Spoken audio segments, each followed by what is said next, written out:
Hi, I'm Alana. I am here with Sam and Nicole, and I am trying to get an MR merged. I'm in the respond group, and we have had stagnant GMAU for the last probably over a year, but we've added a lot of new features, and I want to make sure that those metrics that we have for those features are included in our GMAU, but there are some caveats with that. So I am here chatting with Nicole and Sam about what some of those things are and things I need to kind of pay attention to when I do make those changes and how I do them. So Sam, I think you have some recommendations. Yeah, so I'll go ahead and preface what I'm going to talk about today with the statement that PMs remain the DRIs for their individual groups and what makes sense for your group. The goal of product intelligence is not to be beyond technical implementation and reviews, is not to mandate this is how you must do your instrumentation and metrics collection at GitLab. But I did want to talk about some recommendations based on what we've seen in the past and what's caused friction for other teams to help people avoid that. But if you do want to move forward, by all means, you own the direction for your own group. And so what we're talking about is an issue that we recently discussed async about a metric that is an aggregate measure of multiple metrics for a single group. And the proposal is to add additional individual metrics to that aggregate, is my understanding. So we currently have, say, features A, B, and C included in the aggregate. We want to include new features D, E, and F. And the reason that the group provided the comments they did on the issue review is because updating aggregate metrics like that can cause you to be comparing apples to oranges from 1 month to the next.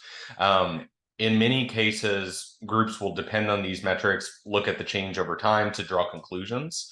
And so if we're not aware of this is when the definition of a metric changed, it might lead us to get those wrong conclusions. In the case of aggregates specifically, I'm almost positive as soon as you add new metrics into the aggregate, you will see a large jump in usage of that metric. What's going to be very difficult to discern, though, is did the features that were being measured by the metric actually improve their growth over time, though? Or is it just a set of users are using the new features that are now included in the aggregate versus we're not using the old features that were originally included? So I actually put a little Venn diagram here to show this visually, and hopefully can put this in a handbook update at some point. But basically, if we have a metric that measures feature A in an aggregate, then we update the aggregate to also include feature B.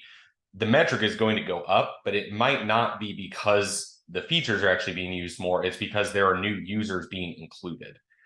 And so this can lead us to make the conclusion that, oh, whatever this aggregate is measuring, I believe it's GMAU in this case, is going up substantially. We need to take decisions based off of that growth rate.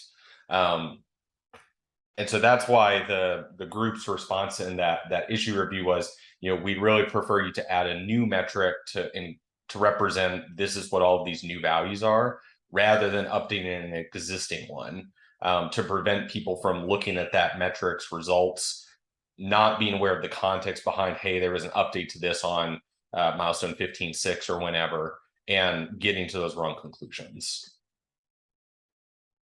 That definitely makes sense. And Nicole, I also think that you mentioned that as users update, like let's say they don't update immediately to 15.6, which is when we make those changes. We might not see a lot of those changes happen for the next couple milestones, and then all of a sudden they're making a lot of users make these updates, and we see a jump again in GMAU, and we're like, well, what is this attributed to?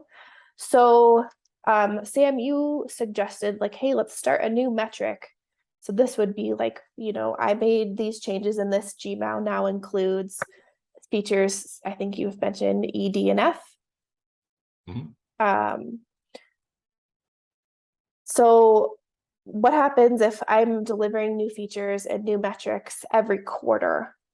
Am I going to be making new GMAU for that? And can I look retroactively beyond, like going in the past to see what those were? Like, how am I going to stitch how can I stitch everything together? Yeah, so in general, I would hope that your whatever you're going to use to represent your actual Gmail is not going to be changing every milestone. So hopefully introducing these new metrics is relatively infrequent. Um, what I would say though is that you would introduce a new metric for each time there's a material update to whatever your Gmail is. And then you would use whatever that new one is as your Gmail going forward. Um, that said, I would not recommend you necessarily remove the older aggregates though, because you'll have a longer period of time to see our original aggregate has increased, 10% quarter over quarter. We have 3 years of data. So that's still a really good sensing mechanism to have, even if it doesn't completely encompass the new aggregate, which is more accurate, but maybe you only have 3 months of data. So it's harder to see trends in that way.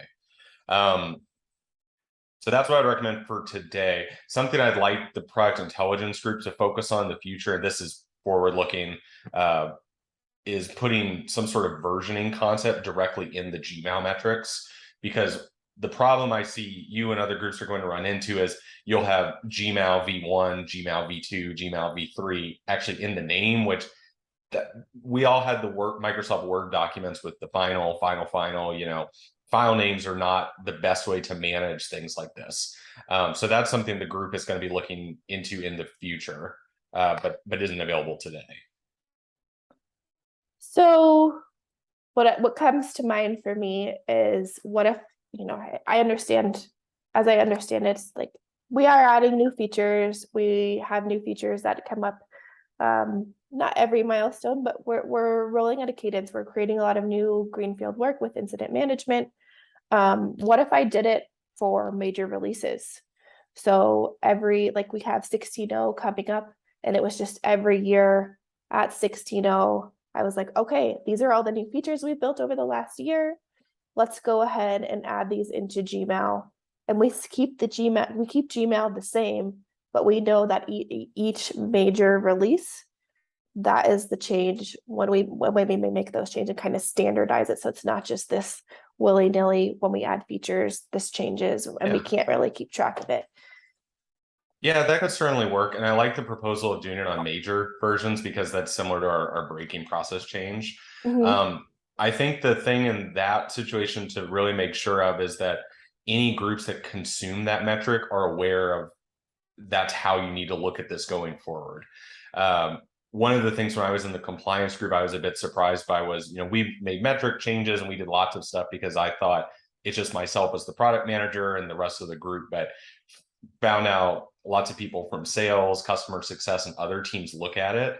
And I missed that communication step of, hey, this is changing. This is how you need to reinterpret it in the future. I think that gets a lot easier with major changes, like you mentioned, though. So how can I determine who else is looking at these metrics aside from myself and, outside of the product group? Yeah, that is the trick, isn't it? Yeah. Because we found out the hard way because we discovered that, well, someone messaged me and said, hey, this broke. What do? I believe there is a working group inside of the customer success org, and I believe they have a page in the handbook about this as well. That should have individuals responsible for each section or each stage. So we can probably find those links async. I don't have that off the top of my head right now. Okay. So we can follow up on that.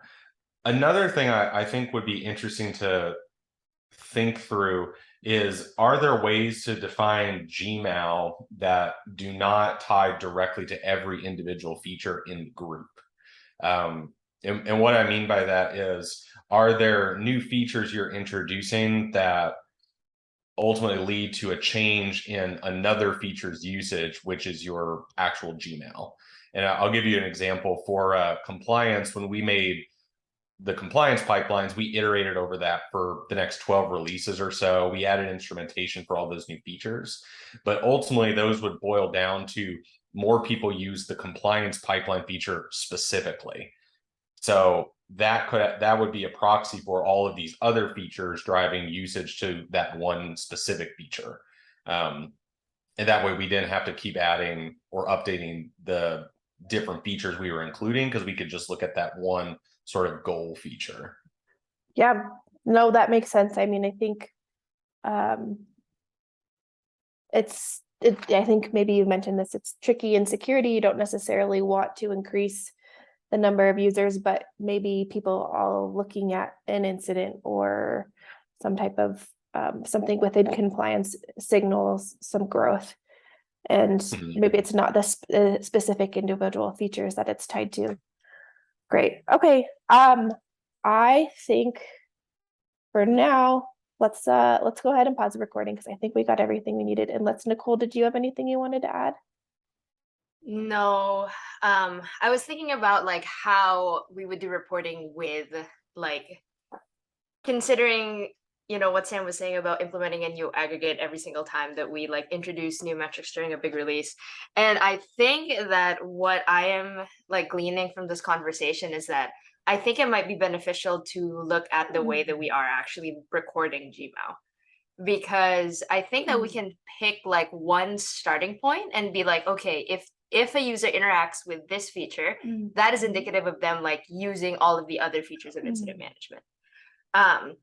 Because I feel like incident management, as it's developing, we're going to be adding a lot of things. So I don't think it's sustainable in the long run to keep doing this. So I think this is a good time for us to be like, oh, okay, so let's think of like a way to calculate GMAU that isn't tied to like any like all features, if that makes sense. We find one that is like the top of the funnel and then we count that. But no, this conversation was super insightful. I am coming across this, I wanted to join this call because I'm coming across this issue a lot with not just Monitor, but other like groups that I'm working with. So I wanted to see like, oh, what is the solution or the best path moving forward? And I think that, yeah, this is going to be a good exercise for us. So thank you so much, Sam, for speaking to us. Yeah, this was a good conversation. really helpful. I'm going to go ahead and stop the recording.